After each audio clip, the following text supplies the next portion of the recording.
서유리 문답 37번째 시간 2021년 7월 세 번째 주 가정 예배입니다. 의인의 부활과 유익.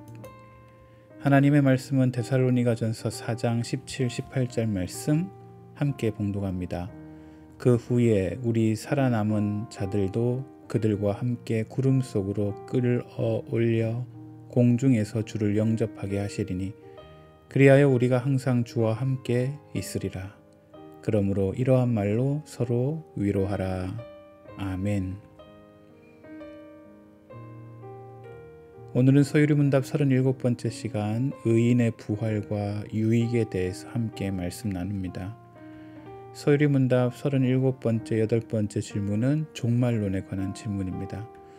38번째 질문, 믿는 자들은 부활할 때 그리스도로부터 어떤 유익을 얻습니까?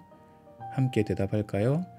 믿는 자들은 부활할 때 영광 중에 일으켜져서 심판날에 공개적으로 인정받고 무죄 선고를 받으며 영원토록 하나님을 온전히 즐거워하는 최고의 복을 받게 됩니다. 서유리문답 38번째 질문은 신자는 부활할 때 그리스도에게서 어떤 유익을 받습니까? 라는 질문입니다. 그렇다면 부활의 뜻은 무엇일까요? 부활은 무덤에 누워 있거나 소멸해 버렸던 육체가 어느 날 땅 위에 다시 살아나는 것을 의미합니다. 우리의 영혼은 죽지 않습니다. 우리의 육체가 죽으나 그러나 그 죽음으로 먼지로 흙으로부터 난 인생이어서 흙으로 돌아가나 우리의 영혼은 또 이 땅에서의 죽음 즉시 하나님의 나라로 가게 되어 있죠. 그런데 부활이라는 것은 우리 육신이 아닌 우리의 실제 영혼이 아닌 우리의 몸이 소멸되었거나 누워있는 육체가 다시 일으켜져서 이 땅 가운데 살아가는 겁니다. 매장만을 뜻하는 것이 아닙니다. 화장을 했더라도 또 우리의 육체의 티끌이 어디에 흩어져 있더라도 하나님의 전능하신 능력으로 우리의 실제 육체가 이 땅 가운데서 다시 살아나고 일으켜지는 것을 부활이라고 합니다. 요한복음은 이를 놀랍게 여기지 말라. 무덤 속에 있는 자가 다 그의 음성을 들을 때가 오나니 선한 일을 행한 자는 생명의 부활로 악한 일을 행하는 자는 심판의 부활로 나오리라 하고 의인과 악인에 대한 부활을 분명히 이야기하고 있습니다. 부활은 어떤 증거를 통해 증명될 수 있을까요? 첫째, 성경입니다. 성경이 우리의 부활을 명확하게 증언하고 있고요. 둘째, 예수 그리스도께서 부활의 첫 열매, 부활의 처음을 여셨습니다. 그래서 예수 그리스도를 믿는 자들은 예수님의 부활이 우리의 부활의 보증이 되십니다. 셋째, 하나님의 공의로우심이 우리의 부활의 증명이 됩니다. 우리의 부활을 공의로우심으로 증명하십니다. 네 번째, 만일 육체가 부활하지 않는다면 신자는 완전히 행복하지 못할 것입니다. 왜냐하면 영혼은 육체 없이 존속할 수 있다고 할지라도 육체와의 재결합의 욕구를 가지고 있기 때문이죠. 영혼은 육체로 힘입어지게 될 때 비로소 충분히 행복해집니다. 그러므로 의심할 여지 없이 몸은 다시 살아날 것입니다. 심판대의 광경을 한번 상상해 볼까요? 하나님의 심판대 앞에 있어 신자는 의롭다 하심을 판정받게 될 것입니다. 하지만 불신자는 그 죄에 대해 정죄를 받게 되죠. 부활은 그리스도인뿐 아니라 믿지 않는 자에게도 임합니다. 그런데 그 심판장은 예수 그리스도이십니다. 요한복음에서 아버지께서 아무도 심판하지 아니하시고 심판을 다 아들에게 맡기셨다 선언하고 계시죠. 의인의 몸을 제외한 다른 몸은 부활하지 않는가? 아닙니다. 악한 자들의 몸은 수치스럽게 부활될 것입니다.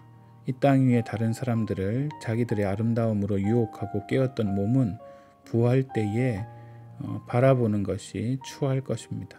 그들은 끔찍한 모습으로 이 땅에서 부활하게 될 거예요. 성도들의 몸은 그들의 무덤에서부터 승전가를 부르며 부활하게 될 것입니다. 세 번째, 심판 이후에는 영원히 주와 함께 거주하는 게 그게 이 마지막 날의 유익입니다. 데살로니가 4장 17절 그 후에 우리 살아남은 자들도 그들과 함께 구름 속으로 끌어올려 공중에서 주를 영접하게 하시리니 그리하여 우리가 항상 주와 함께 있으리라. 이게 최고의 축복이라고 할 수가 있겠죠. 마지막 심판을 우리는 준비하는 자세로 이 땅 가운데 살아가야 합니다. 언제나 주님을 우리의 인생과 삶에서 시인해야 합니다. 마태복음 누구든지 사람 앞에서 나를 시인하면 나도 하늘에 계신 내 아버지 앞에서 그를 시인할 것이요 누구든지 사람 앞에서 나를 부인하면 나도 하늘에 계신 내 아버지 앞에서 그를 부인하리라. 내가 어떻게 하나님을 시인하는지 마지막 심판 때를 위하여 준비하는 우리들이 되어야 합니다. 5번째, 믿는 자들은 하나님의 나라를 유업으로 물려받게 됩니다. 최고의 복이지요. 그때의 임금이 그 오른편에 있는 자들에게 이르시되 내 아버지께 복 받을 자들이여 나와 창세로부터 너희를 위하여 예비된 나라를 상속받으라. 부활한 성도들에게 있어 가장 큰 유익은 하나님께서 창세전부터 준비하시고 예비하신 하나님의 나라를 상속받는 복입니다. 6번째, 믿는 자들은 다시는 슬픔이 없습니다.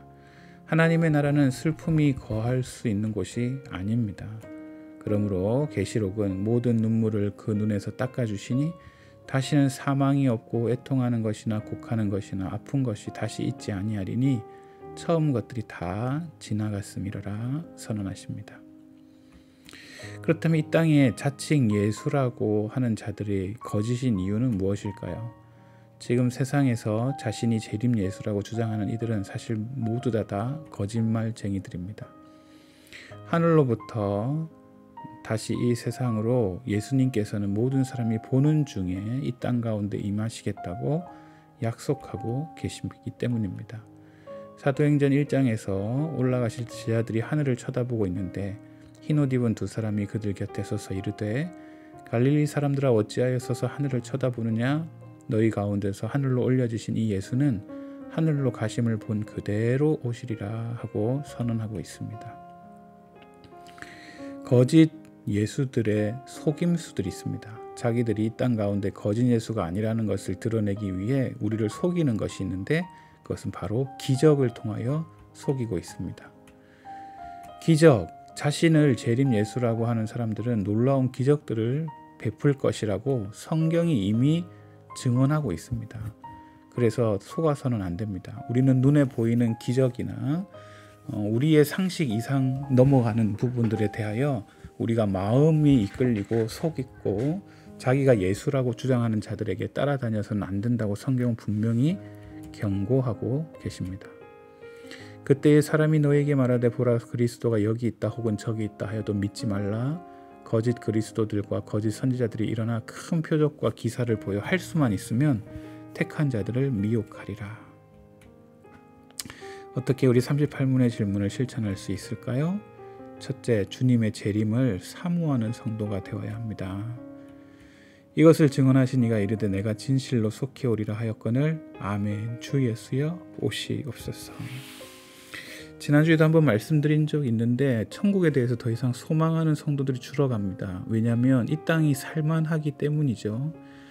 더 이상 예수님이 이 땅 가운데 오시는 재림을 사모하지 않습니다. 사모하지 않으면 여러분 천국을 준비할 수 없고 준비할 수 없기에 우리는 어쩌면 예수 그리스도의 인자와 공의가 아닌 엉뚱하게도 나의 의로움으로 이 땅 가운데 살다가 하나님 앞에 버림받게 되는 말도 안 되는 일들이 우리 가운데 일어날 수 있습니다. 초대교회 성도들은요, 로마 황제 숭배 사상에 대항하여 말할 수 없는 핍박을 감당하면서도 좌절하지 않고 도리어 성령 충만한 모습으로 이 땅 가운데 살았어요. 그들은 마라나타, 예수님 다시 오십시오 라고 말하는 뜻이거든요.